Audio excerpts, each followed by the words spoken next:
all come to pray. Going back for warriors, keeping the whispers away. In suits and in skirts, where the rebels should stay. Talking about life and dreaming of a different day.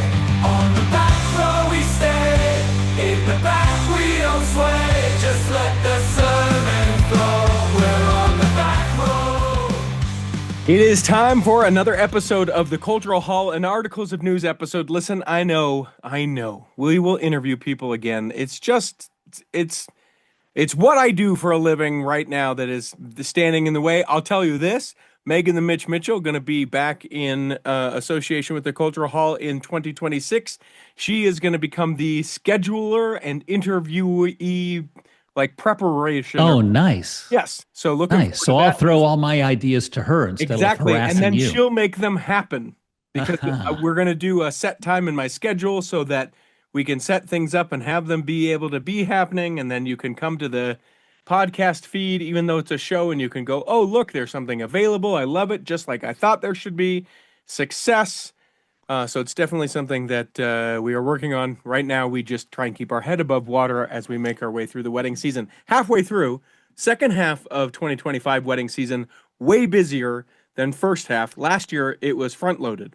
Although it sounds like you set the standard this weekend because I saw you post something about this was the best wedding weekend you've ever had. It was pretty incredible. I had a wedding on Friday night at a place called Gardner Village.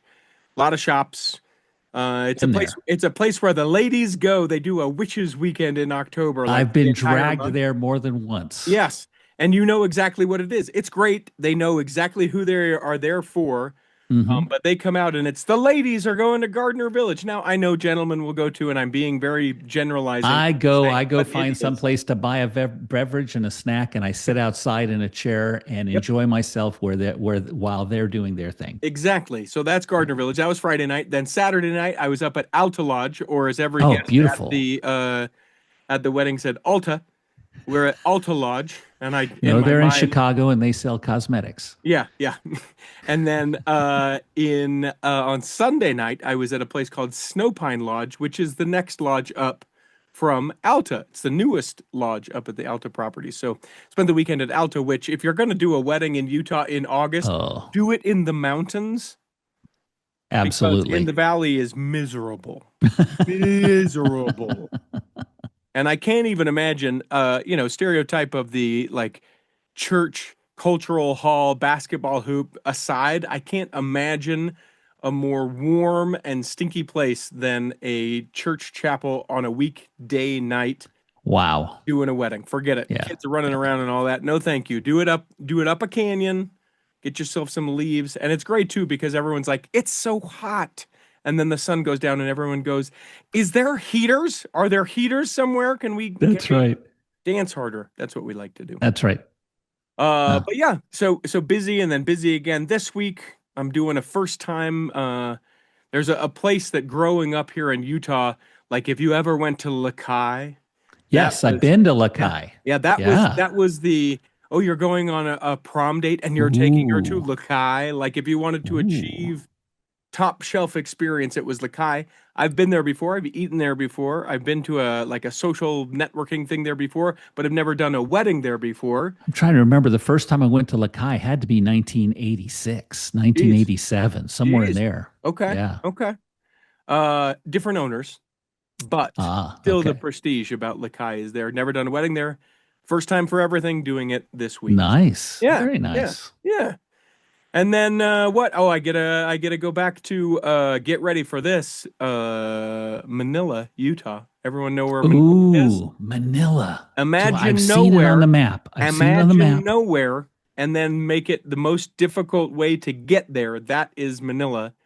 I have to go back through Fort Bridger, where I saw that amazing Stake Relief Society president do the ceremony. I have to drive through the metropolis of Fort Bridger to get to Manila. It's in that part of Utah that's the upper northeastern that you can't access any other way. That's where Manila is. Okay. Yep. So hopefully I won't hit deer in the middle of the night as I'm driving back home from that. But that's no, hopefully not. This is the life I lead. Get some of those huge lights that people now have on their cars and trucks. Sure. And just blaze the highway, right? Yeah. Doesn't stop you from hitting them. It just allows you to see them. Well, it scares them away a little bit too. You hope so. You hope so. What's that bright light? Or put a deer grate on the front of the truck. That's something. Honestly, if I hit another deer, so help me. That was not cheap expenditure. No. Speaking of not cheap expenditures, how is your home? Oh, this is fun to talk about. Thank you for bringing this topic up. If you want to stress Susan out, just bring up this topic. So yesterday was the most gorgeous day. It was almost like May in North Carolina.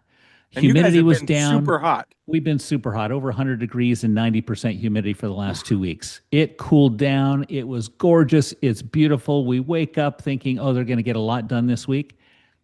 Not a single worker was here on Monday, and not a single worker was here on Tuesday. And Susan is losing it. So, do we know? So the project is going. Do we know why? We between vacations and supposedly materials that they're waiting on, and et cetera, we'll use it to our advantage, is what I told Susan. So the builder doesn't listen to this podcast, thank goodness.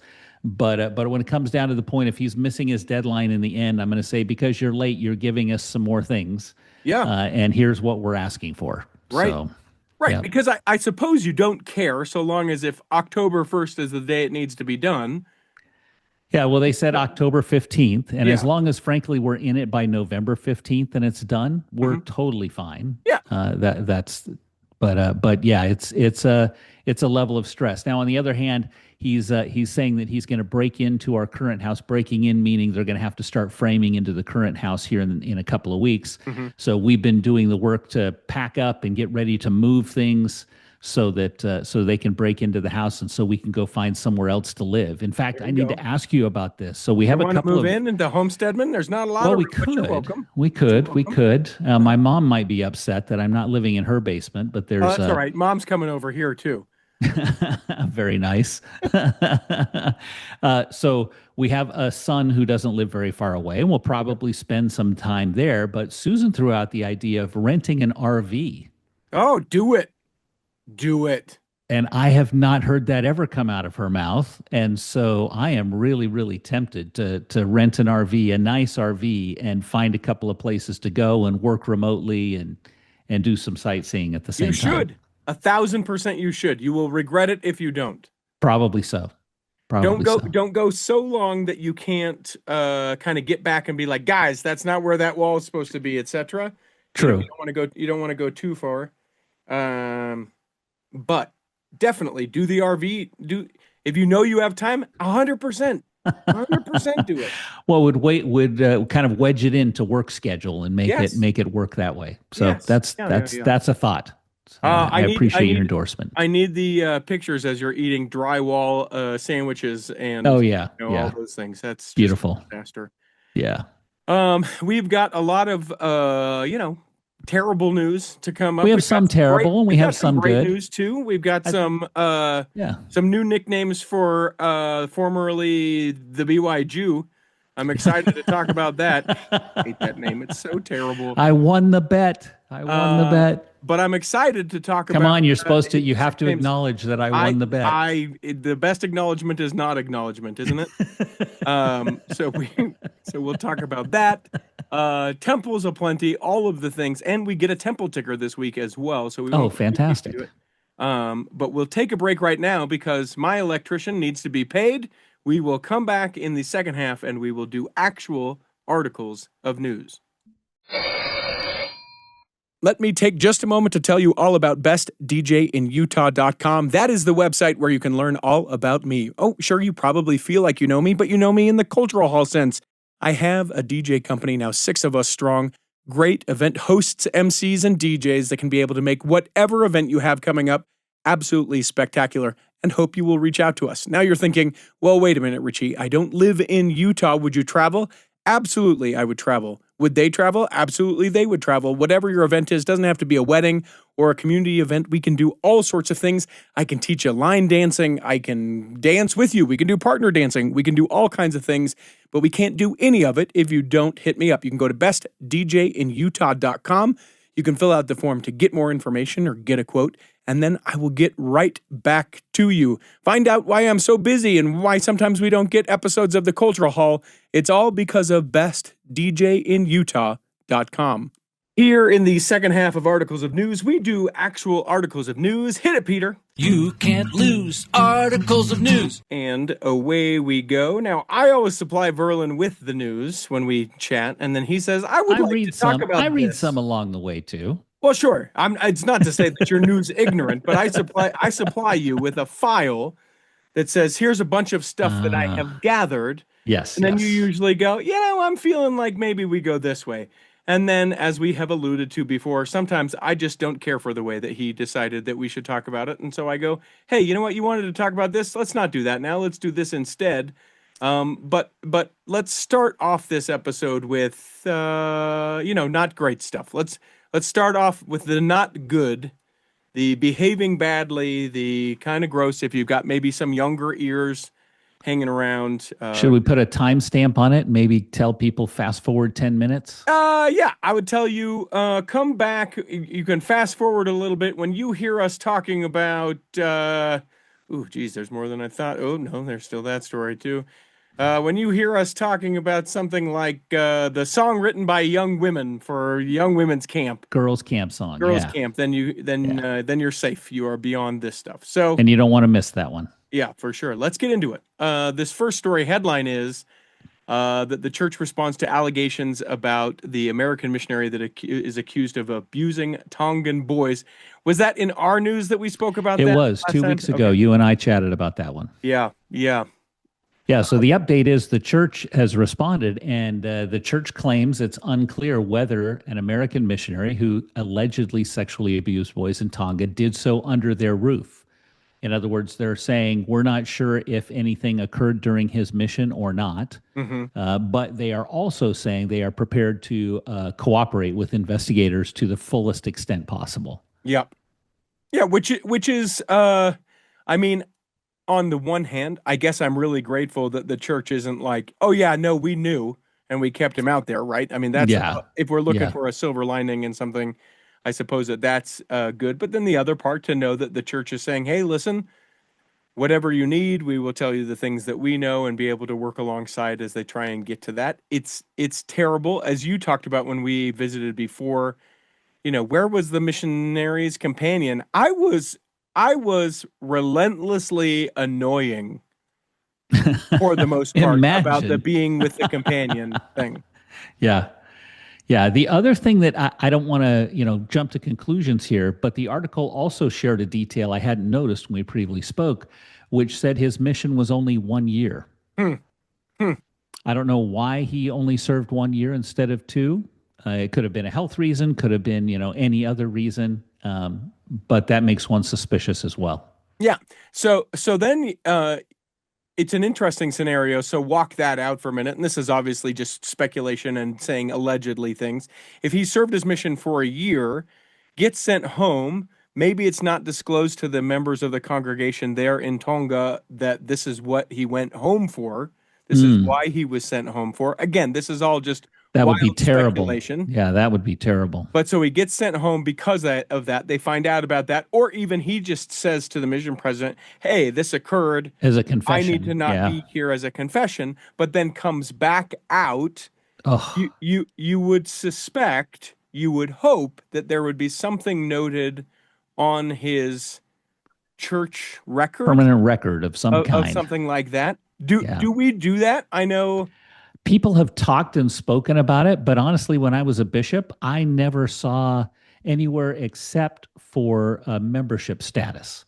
Okay. Right? If someone had restricted membership status or lost membership status, that was certainly there. And there was an opportunity to flag it and say, should this person move into your congregation, please call. Or I could put a note if someone moved to say, you need to call me as the previous bishop. But that's all I've seen. I haven't seen anything beyond that. Now, in the olden days with paper files, when my father was bishop, Sure. then there would be a paper file. There would be notations, but there wouldn't be a really effective way to inform others of that challenge. Which is difficult and a little frustrating. You would think, and maybe the flagging it from the previous bishop, like if here in the States we have the sex offender registry, right? You would hope that that would be included somewhere on a church record. Yeah, and maybe it was because of the circumstances of me being a bishop for YSAs that maybe there weren't as many of those cases out there, and I just wasn't exposed to it in any of the discussions I had. Yeah. I mean, on the other hand, I think you can go over the top with too many records. Like Verlin Absolutely. made a stink about chocolate chip cookies, and don't allow him to, whatever that may be, that carries with you from ward to ward. I intentionally kind of erred on the other side. If it was endangering anyone else, I would not have. I would have, done what I needed to do. But if someone's coming and confessing to me and working on something, I'm not going to pass along that to their next bishop, especially if they worked through it and they were, again, a temple recommend holding, member of the church. Yeah. No reason to kind of poison the well. Yeah. Oh, that were the only story about abuse that we were going to talk about this week. Again, this story out of Arizona, we've talked about it here in the Cultural Hall several times, but an appeals court has revived a lawsuit accusing the Church of Jesus Christ of Latter-day Saints and two of its bishops of failing to tell authorities that a Bisbee man was sexually abusing his young children. This is Paul Adams. I believe there was like a Dateline or a 2020 that was all about this case. Link it in the show notes if that in fact exists. We have talked about it, and essentially the way that Arizona originally ruled was, I almost said attorney-client privilege, but it is the clergy penitent privilege. Right, clergy privilege. Yeah, that if you say something to a member of clergy, they do not have to tell, essentially. That's not the case for all clergy, I think, in all states, because clergy in like Pennsylvania, I want to say, they have said, we don't care. If it's clergy and they tell you of something about abuse, you are now a required reporter. But in Arizona is not the case. Right. And now this has come against the church. It has. What's interesting is this appeals court came back and said, we're reopening the case. We're sending it back to a lower court for a jury trial, specifically because the information that this man was abusing his children wasn't only shared in a confession by him to the bishop. It was in a subsequent meeting between the bishop, Paul Adams, and his wife, that Paul informed his wife the abuse was going on in front of the bishop. And they're saying that was not subject to confidential clergy privilege because it was not a confession. Sure. And so what's interesting is they're cutting this with a pretty thin knife. What I'm hoping that by cutting it with this thin knife and by what will result in a jury trial, which if any of the evidence is true, he's certainly going to be convicted. Yes. That this may put some more pressure on the church in terms of thinking about mandatory reporters. Yes. And saying, okay, we can no longer cut things this fine. It's going to be hard to differentiate what's a confession, what's not. We just have to go to mandatory reporting. Yeah. Certainly one of the things, as you note, is that a confession is typically just two people. It can't be three people or more than two, because then that sort of makes it a non-confession, I think if I'm understanding it right. You could confess to your bishop in front of another party. I mean, that's possible, but he had already confessed to his bishop previously. So now it was no longer a confession to the bishop. It was a confession to his wife. But that's not protected by clergy privilege, is what the appeals court is ruling. They also argued that the excommunication hearing and subsequent appeal during which Paul Adams admitted the abuse triggered the law that will allow him to be standing in front of a jury trial. Yeah. He admitted the abuse to the church panel that upheld his 2013 excommunication. And the details of this story are the worst of the worst of the worst of the very worst. Yeah. Now, the thing here is he will never face a trial because he committed suicide in 2017 after his arrest. So then when we go to trial with this information, it goes back to a lower court. This is to go towards the church to say, hey guys, listen, you gotta suss out these You rules should have been a little bit better. reporting. Yeah. Yep. Yeah. Yep. And I would love to, and if someone is this, I know that this is not ever going to happen, but Curtin McConkie, here's your bat signal up in the sky. I would love to know how, like, I mean, certainly from a religious, I can never understand it, but even from like a legalistic sort of approach, like, why do we feel like this best serves people to have this be this way? Well, it strikes me that this is very letter of the law, like let's read the law to the furthest extent possible. It's not the spirit of the law, and we all know that we're called to live the spirit of the law. Sure. But I think lawyers would be the ones that would argue till red in the face that it's like, well, it's not right or it's not wrong. Law isn't, That's this right. or that. It is the law, and the law is the case. I don't understand why then that law could not be changed if there's not any sort of benefit to society wherein Well, that I law think should the dwell. law can be changed. The other thing is church policy can be changed. Yes. And it's not that I wish any ill to the church. We've talked about this before. I am a believing, card carrying, no longer card carrying. I have it on my phone. Thank goodness. Yeah, you do. I can't get it washed or dry cleaned ever again. But in that case, sometimes it's good for the church to lose these kind of cases and force the changes that are necessary. Yeah. Now, I wish we wouldn't have to, but if this forces a change in the policy and an update to the handbook for who has to report what, when, and where globally, I think that's a good thing.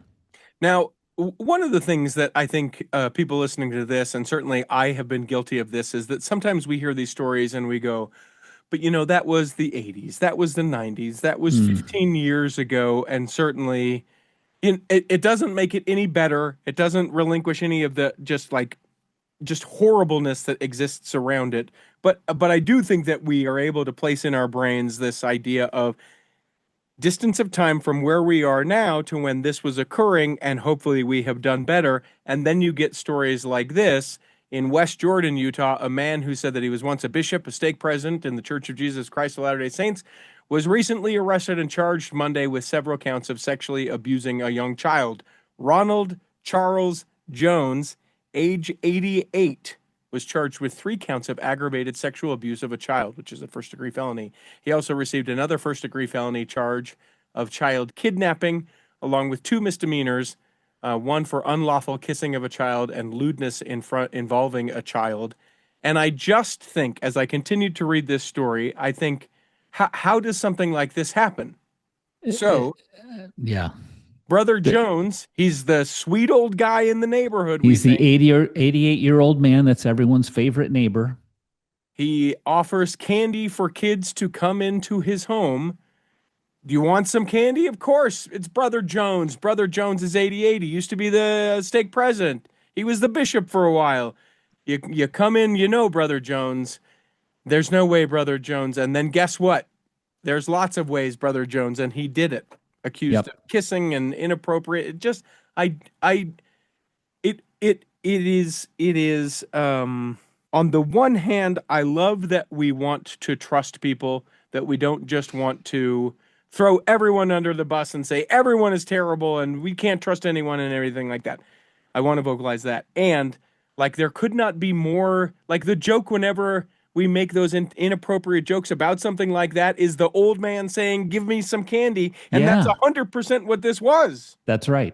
And police say that he denied the allegations of abusing the girl. However, he admitted that he often gives candy to children in the neighborhood and has them over at his house. Yeah. I don't think an 8-year-old makes this up out of the blue. And, it makes me worry about all of the other children that have been in his house. Yes, and that the investigation is going into that. You've been seen at Brother Jones's house as well.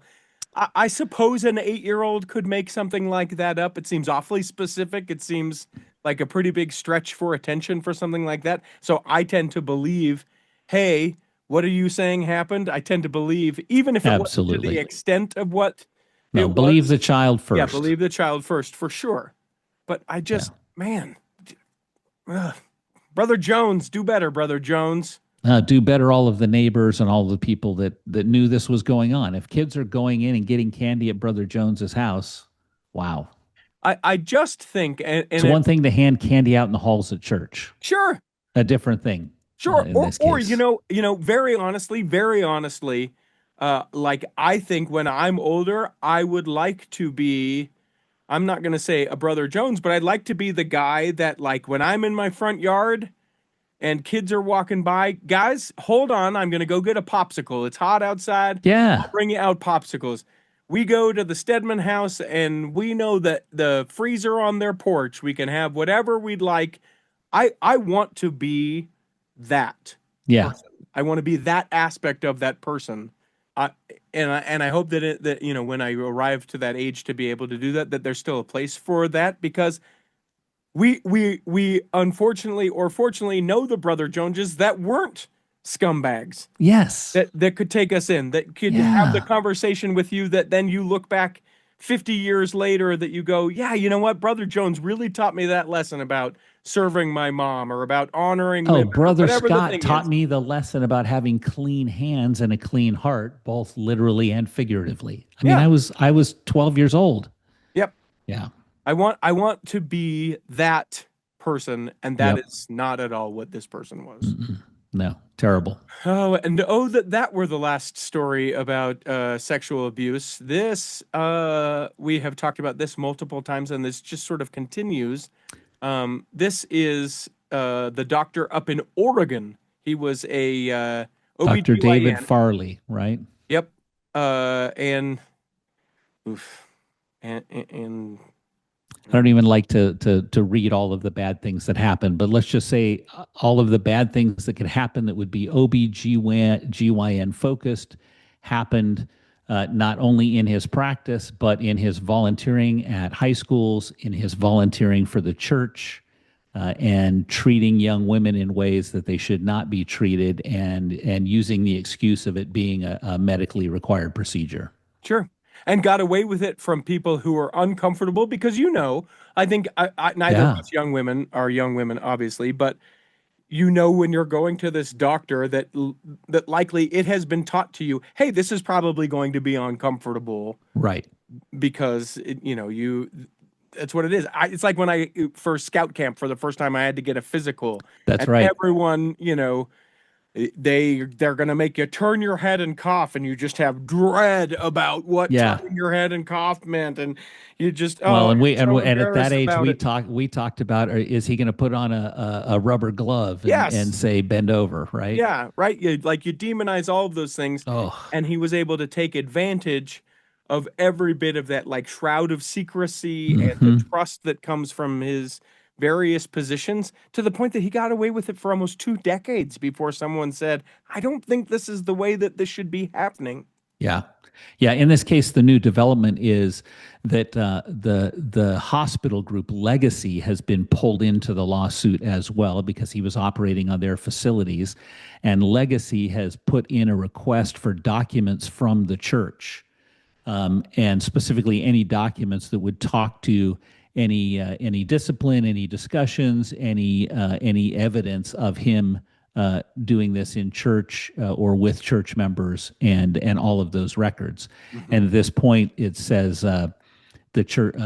In response, the church has filed a motion for a protective order, hoping to prevent any disclosure of documents. I'm assuming that's because it's their way of reading the law. But I would hope again that the church is finding a way to cooperate in such a way to take care of victims. Well, and unfortunately, whenever you get someone that, because I think it's a general consensus that, like, something like this happens, and it's like, yeah, I'll do whatever I can. When you get anyone to show resistance, right or wrong, legal or illegal, anyone to say, we would not like to do that, people immediately assume, what is it you're trying to cover up? Why Yeah, what would are you you not hiding? cooperate with this? Yeah. What are you hiding? And then at worst, if they end up getting the records and there is something that is there, you just go, oh, why? Yes. Yeah, exactly. And I'm sure the reason the church is asking not to is for a broader reason of some kind. Sure. Under the law. But this one hits close to home because I have nieces and nephews who grew up in this area. And in fact, I'm going to be seeing them this weekend, and I'm going to have to ask if they knew this gentleman. Yeah, because you know that they likely did church outside I'm of sure. the Jello Belt. A Yeah, lot of the people the know, ward of was in course, their that's President steak. Farley. Yeah, That's the ward was in their steak. yep. Welcome back, So everyone, as we're going to talk about young women and a song that was written for young women girls camp. This out of Idaho, and here's the thing. I think this is from LDS Living. Sometimes they will post these things, and I'll just be like, "That's not even a song. Like that is spoken." Kind of with a melody. I appreciate the really I, concerted effort that someone tried to do. A for effort, D for execution on something that I would ever listen to again. That is not the case in this story. No, this is fabulous.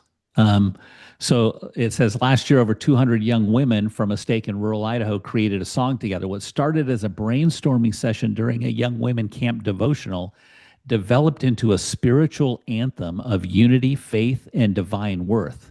And I would say amen. We'll put a link to it in the show notes. I watched the music video for this. Mm-hmm. It is fabulous. Yeah, the video is good and the song is good. The song is wonderful. The video gave me chills as I watched it. And I just thought, oh my gosh, if my daughters had this experience or my granddaughters have this experience, I would be so glad for them. It's truly wonderful. The artist, the professional composer that helped them put this together, because this just wasn't a sort of flash in the pan or a moment of. And it wasn't AI doing Yeah, it, and it wasn't right? an AI song. Not that there's anything wrong with AI songs like the one that started out this episode. Exactly. But James Stevens, who was invited by the YCLs to come and be able to not only speak but also work with them with their song. That's also worth noting that it's because of the talent and spiritual gifts of that particular individual. And the little nuance to this, I love the fact that they identified it was the YCLs that invited James Stevens, Yep. not the women leaders. Yep. Right. And I love the fact that the Stake Young Women's president and presidency had to be 100% behind this to make it happen. And so, Sister Nicole Hillman, congratulations to you and your presidency for listening to these young women and doing what you've done. It's really a brilliant piece of art, in fact. I want to bump the next story, and I want to talk about the latest from Angel Studios. Angel Studios, of course, the big hit from Angel Studios is the oranges, the Christmas oranges. No, what is the? Why can't I think Is of it what the it's called? Freedom? No, the Chosen. Didn't Chosen originally come alongside with? I think you're right. And They then, did. if not, they sort of worked in collaboration with one another. Angel Studios essentially has said, "Hey, help us fund these things," and then funding forward for other people to be able to enjoy it. The Chosen, I think, was part of that. Sound of Freedom, I think, was part of it. The same Yeah. director from Sound of Freedom has a new film that is going to be coming out this Christmas. It's called Zero AD. Zero AD. I A love the nativity title. epic like never before. Oh, Have you- wait. Hold on. You're a DJ. Say it the way you're supposed to say it for a movie preview. Now I can't do it seriously like that. Zero AD. In an epic that's never been shown before. Like never before. The manger, the star, the shepherds, but Zero AD, a new film. Anyway, it is what would I say? It is a different look at the nativity story. Yeah. The way they say it, not it's wholly inaccurate, I suppose. Not No, I'm sure they're taking historical fiction approach to it, right? Trying to be historically accurate, but then build the story around it. And it says it centers on a young mother caught in the middle of a deadly power struggle. A ruthless prince is determined to crush a prophecy that threatens his father's throne. Mm-hmm. And then in the midst of it all is a baby is born. Not just any baby, but the baby. Yeah. Yes. Right? The baby. That's how you write that stuff. Yeah. So At least they didn't say "duh baby," and then they'd have to have a different kind of theme music behind no, it. Of course, bouncing. I'm here for it, I suppose. I'll Anytime see we it. take a- I want to anytime see we it. take a different look at something like that, because one of the things, killing of the firstborn that was before the Savior was born. Hmm. Like they lean heavily into that and all the tragedy and horror that would be around a decree saying, "Hey, we're going to come kill everyone." Like in the trailer, it is 100% sort of not motivated that way, but it instills that fear of Yeah. government says, "Hey, they're going to come and do this." What would that feel like? And so many times we're like, and they sent out a decree that the firstborn should be sacrificed, and then Jesus, the hero of the story, like we tell it sort of differently. I like that it is looking at the whole story around it in a different way. I don't know that I'll like the whole thing in general, but I like. Yeah, we'll see how it turns out. Yeah. I agree with you. We gloss over that, that fact about killing the firstborn. Yes. And I mean, the foreshadowing was the killing of the firstborn when Moses was born. And so it should be a bigger thing. It should be something we actually focus on and understand better. And I love the fact that they're kind of leaning into that. I also want to bump the next news story because I want to talk about he's no longer the BY Jew. He's got new nicknames. Going to play at Tulane. You got it right. Yes, you bet right. Yes, you got the right answer. He's not playing for BYU this season. Lunch on you at Patty Shack. Yeah, I'm in. I'll pay for it. You get here and I'll do it. His new nicknames, care to guess? Did you read the story? I didn't read it all the way, but I see that the nicknames were Kosher Cannon. He's the Kosher Cannon. The Shabbat Shotgun. Uh-huh. And the Bayou Jew. Yeah, Tulane is in Louisiana. I like Bayou Jew just because of its adjacentness to BY Jew. That's a little closer, but none of them are going to have the same cachet as the BYU Jew. When you're only the one of 3 Jews on campus, and now you've decreased the number of Jews on campus by 33%. Yes. Yeah, 1 of 3. Yeah. Tulane though is tons of Jewish students. 37% Jewish students. Yeah. In fact, because we have to have horrible nicknames for everything, this is for real. Some people call Tulane Jewlane. Oh man. I don't understand it. I don't know why we say it. I don't like, as long as it's the group identifying themselves and calling themselves that, I have no issue with it whatsoever. Yes. All eyes on Jake. Now the thing is, he's going there. He is technically a walk-on. Yep. I'm sure there was NIL money involved, but he's technically a walk-on, not on scholarship. Yep. And there are 2 or 3 other good quarterbacks at Tulane already. And he's going to have to fight like crazy to get time at Tulane. I'm really surprised. I thought another Power 4 team, somebody maybe even kind of in the bottom half of the SEC or the Big Ten would have picked him up. It really surprises me that he's at Tulane in that kind of status. I think it became pretty tricky as I understand it because of his year in school and when he was leaving because he wanted to give BYU the benefit of the doubt if they weren't going to actually, suspend him for some games, et cetera, that I didn't get the feeling that he could really have very open conversations with a lot. It wasn't as clean as it could be, but if Tulane found a way to pick him up, then any other power school would have figured that out too. Sure. So I'm really surprised Vanderbilt didn't reach out to him, for instance, who's at the bottom of the SEC, but they have the cachet of the SEC and they need a good quarterback. Well, yeah. I mean, plus my nephew's now going to Vanderbilt and it would have given me another excuse to go to games in Nashville. Well, Vanderbilt, geez, got to get a credit check to get in there. Good for your nephew. I also think about it. How many times will this be used as an example wrongfully in conversations? So let me walk out some of the conversations that I feel like could occur from this. Yeah. Jake Retzloff goes into obscurity, doesn't play at Tulane. We never really hear from Jake again.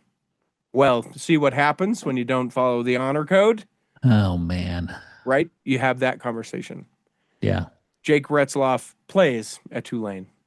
Plays a few games, gets hurt, then is no longer able to play anymore. And then the discussion is, well, you see what happened. If he would have done differently, we would have done this. The thing that I think is probably most amazing to some people and sort of stands as an example for the church in a way, if you think about it. Hi, really great quarterback who was a Heisman candidate last year. Your very powerful university football team doesn't want you because what? That you're out and about because why?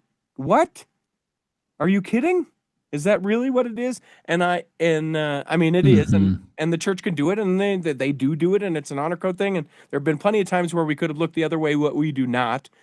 But I think that in an odd way, the discussion about the church and about the honor code, I think that is more of a discussion now, because it's like, yeah, he broke the honor code, and we adhere to the principles that we insist on. It sucks. And Don't it's get me not the wrong. first time, and it won't be the last time Right, that this right, happens, right? right, I mean, there right. were players when I was at BYU that got treated the same way.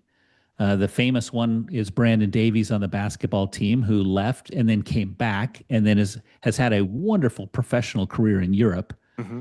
Just fantastic. And he's now back working with BYU and helping kind of mentor people there. Yeah, to be clear, that wasn't when you were in college, when Brandon No, Davies. The way that no. you said that tried to make it sound like you were I wasn't in the trying for late- that at all. I wasn't and- going to name names of the people that had to leave and come back when I was in college, because two of them went pro, and the Okay. names are very well known. Okay. But yeah, but great examples of people that lived through it. I hope the very best for Jake Retzloff. I think he's a good young man, and I really hope it works out at Tulane. And I hope that it works out that 10, 15 years from now, he is a celebrated BYU player, and he comes back and is cheered and lauded and loved by everyone, because he did a phenomenal thing for BYU last season. Yep. Not on his own, but he was the quarterback that led the team to an unbelievable record that no one was predicting. And he deserves the honor for that. Yes. Yeah. And if not the honor, he's doing just fine, because he got millions in name. He and got millions in NIL money. He's Yeah. fine. He's fine. This real quick, Elder and Sister Kieran are going to be the September Friend to Friend. It's a recorded 20-minute friend to friend. This for the kids. It can be used at home or in your primary to help teach children about the gospel of Jesus Christ. It will include music as well as, and this is why I bring up this last part, I want to know who does the voice of Louie the Toucan.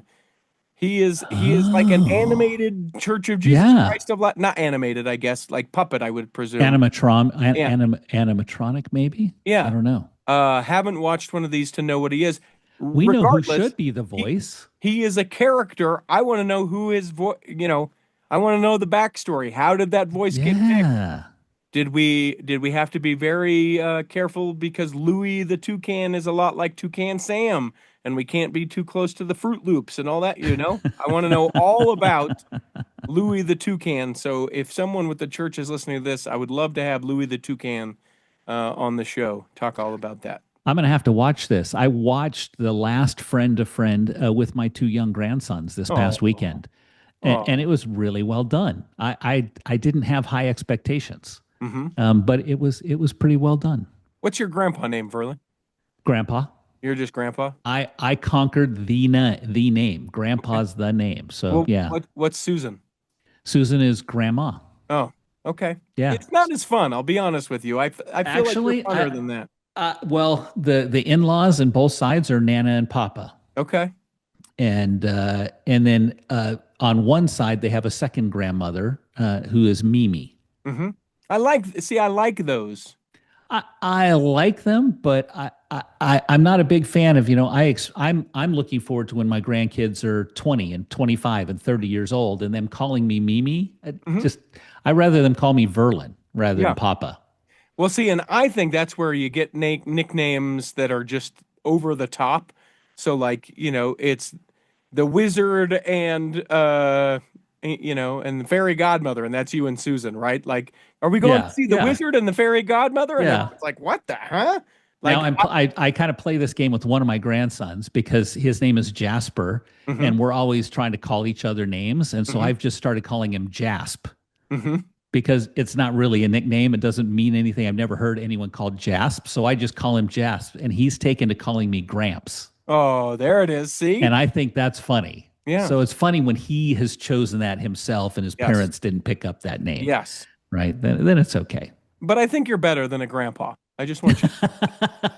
I think Grandpa is one of the best, most honored Listen, titles I anyone know, could and you ever feel give good to about him. it, but I think that I just want you to know. I think there's more to you than just grandpa. Grandpa says that you had kids and those kid had kids and you fulfill the role. That's what That grandpa is true. says to me. Biologically, I am a grandpa. Yeah. Correct. But I think like Verl, the wizard, old Baldy, whatever, it doesn't matter. Whatever the thing is, I think is more kind of appropriate for you. We'll see Uh, what happens. I'll have a uh, good sense of humor about it when they get older, for sure. Let's hit this one real quick because I thought this was funny. This is from The Onion. Oh, that one was Mormons awesome. Yeah. Yeah. are Good one. converting to Mormonism in hopes of getting a Hulu series. Yeah. I loved. Did you see the amount of converts they claimed joined the church last year because of it? Yeah, and more than 2 million U.S. residents joined the church, trying to increase their odds of scoring a meeting with a producer from The Secret Lives of Mormon Wives. Yep. Yeah. What Just- was I heard an interview the other day with one of the what's the other show, the Housewives of The Salt Real Lake City. Housewives of Salt Lake City, yeah. Yeah, so she was interviewed on Wait, Don't Tell Me, who's one of my favorite shows. Sure. And they asked her about Secret Lives, and she talked about she considers the Housewives of Salt Lake City to be the trunk, the mighty oak, and Secret Lives of Mormon Wives is an acorn that's fallen from that tree. Oh, interesting. So Interestingly inaccurate. Although you couldn't have had Secret Lives of Mormon Wives without Real Housewives of Salt Lake that's City. right. It was a step that had to happen. Yeah, but there is no trunk that no, supports the Secret Lives of nothing like that. No. I don't know if you heard in the news that I did with Molly the Ashton about the crumble and the soda. And I all did. that stuff. The dirty Tell me sodas what, at Crumble. we're Why has taking it it taken over. them so long? Yeah, it seems like missed revenue. Come on. Yeah. My gosh, if you were going to do it, jump. Yeah, go. Yeah. Go, yeah. says Verlin. You want to end with talking about influencers in the church? Where do you want to go with this? Well, I want to mention tattoos first. Okay, let's go there. And then I have a very specific reason for wanting to mention tattoos. Please. And that's because my wife, Susan, we talk about her in glowing terms. Mm-hmm. She has a tattoo emblazoned on her forearm. No, she does not. She does. No, yeah. she does not. I love that woman, not as much as you, granted, but the more I learn about that woman, I love her so much. If this is a joke and you're setting me up to look like No, an it's idiot not here a in joke. I'll second. tell you the backstory because it's Please. compelling backstory. So a few years ago, the University of North Carolina was down a little bit in basketball. They had a new coach. They weren't having a great season. No one expected them to do anything. And Susan is very active with the fan base at the University of North Carolina. Many of them know her by name. Is she like, so hold on. There's a woman at when you go to a University of Utah football game that gets up and dances crazy and the band plays. Is she like that? Not like that. Okay, Not like okay. that. There's a podcast for North Carolina sports fans, and she has won awards for the stories that she has submitted to that podcast. Well, And I am constantly amazed. yeah. So anyways, they were having a bad season, so she wrote into the podcast trying to come up with a humorous way of motivating some discussion, and she said, "Hey, what would you think?" She said, I told so the team started to play better. As they were playing better, Susan had this discussion with me and with the rest of our family and friends and said, "Hey, you know what? I think if Carolina goes to the tournament, I'm going to get a Carolina tattoo." Shut the fuck. And I said, I laughed. I'm like, yeah, they're not going to the tournament this year, so there's no risk of this happening.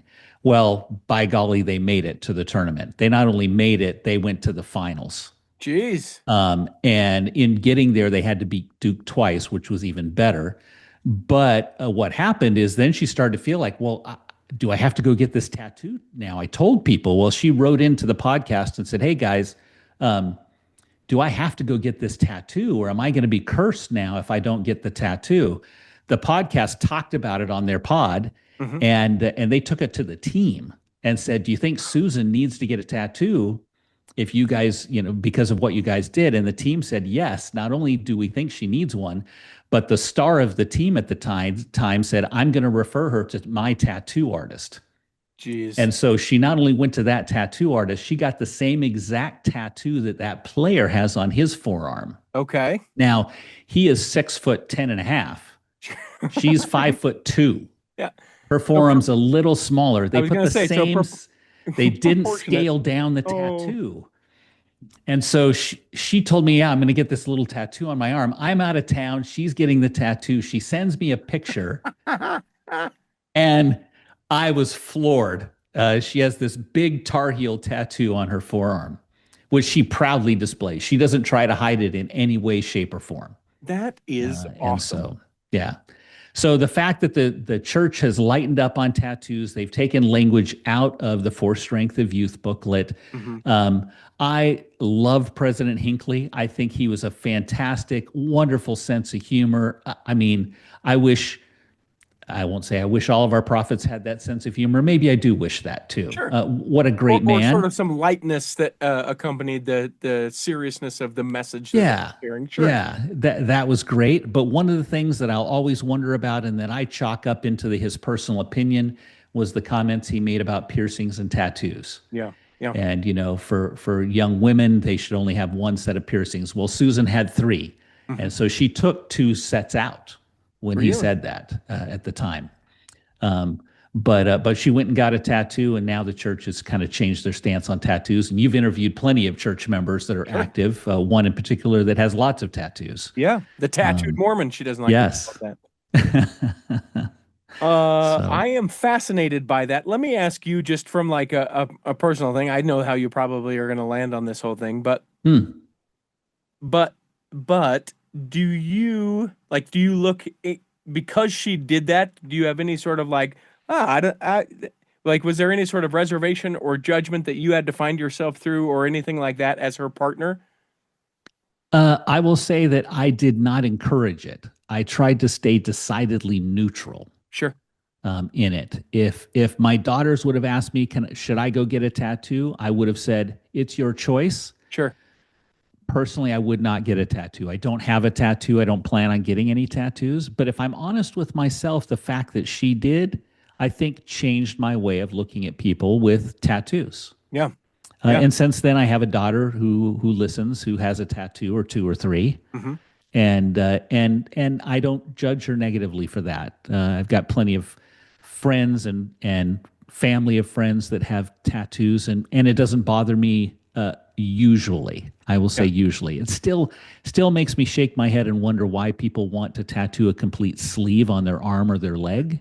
Sure. But a tattoo in and of itself, I don't find myself judging as much as I maybe did prior to Susan making that choice. Interesting. I have found my attitudes towards that whole thing change completely as well. I used to have a lot of feelings about it, or like judgment that I don't know why, I just sort of cast, probably because of being brought up in the church, and it's it's natural. Yeah, you're defiling the body. Your body's a temple. Or President Hinckley said, it's graffiti on a temple, right? And I just sort of think, like, I suppose I can even understand that perspective, but when I try and place it in the things that I try and place so many things, which is, Jesus is like, hey, you want to come in? Oh, no, you got 2 piercings. Sorry. There. Listen, I know you helped people your entire life. You fed the hungry. You sacrificed your life for others the entire life, right? But that second piercing, I wish you really wouldn't have done that. Yeah, I would have let you in, but you went and saw Airplane, a rated R movie, back in the day. Didn't repent. So I similarly, like, I can't imagine getting a tattoo. A brother of mine has a tattoo, and it sort of surprised me. He's got a couple of them now.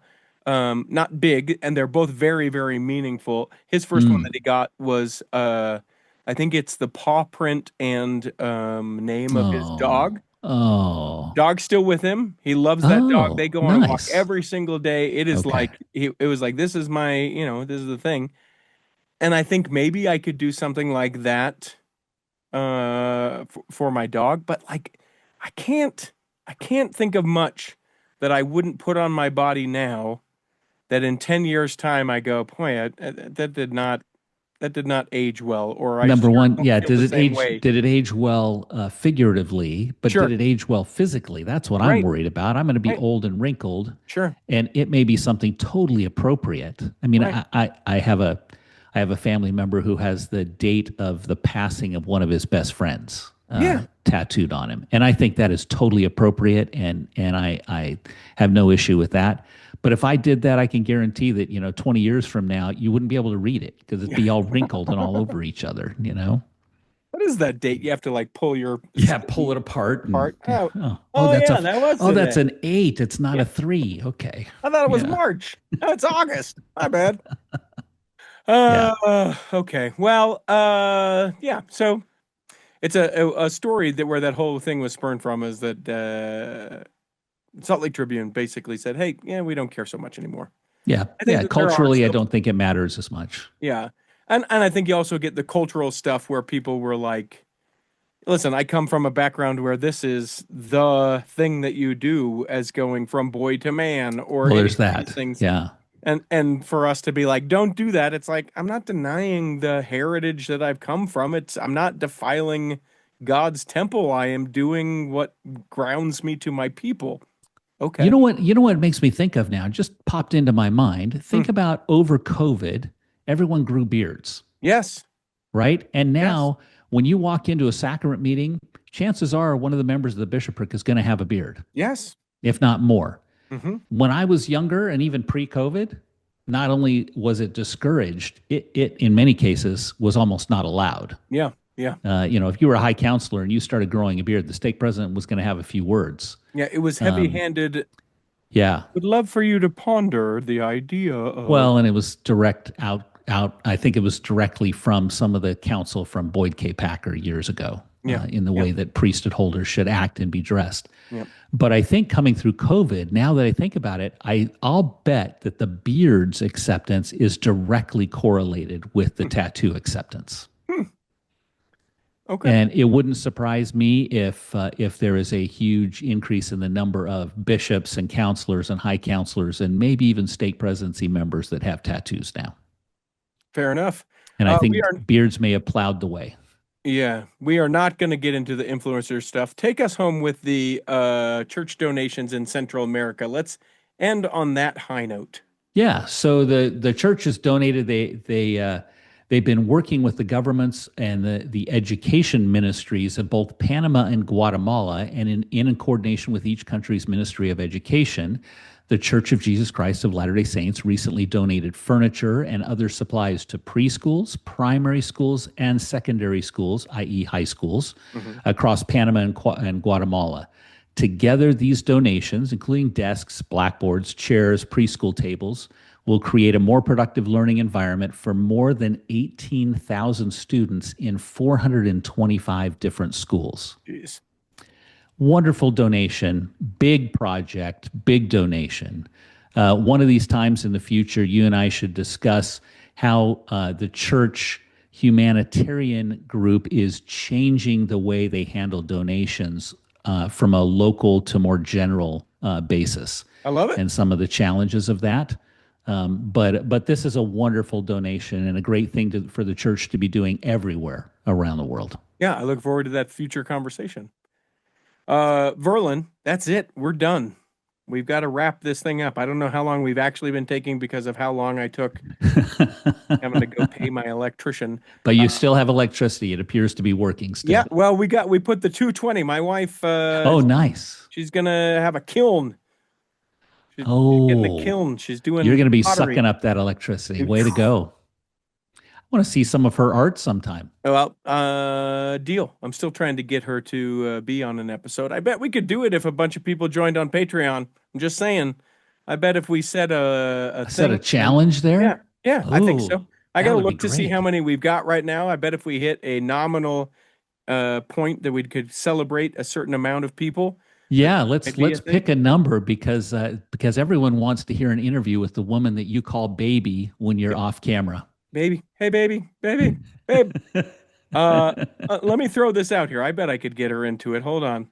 Let me see. So you go to patreon.com/the cultural hall, and you will see right now that we have, let's see, that's not.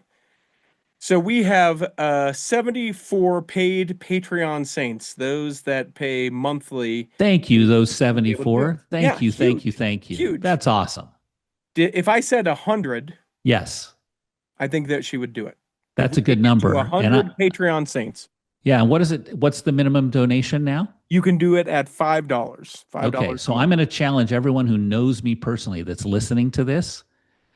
Go in and punch in $5 a month. If There it you're is. enjoying listening to this, you're getting some entertainment, and for that $5 a month, you can jab me even more about the stupid things I say. Absolutely. And as part of the wife being on the episode, people can ask questions of her.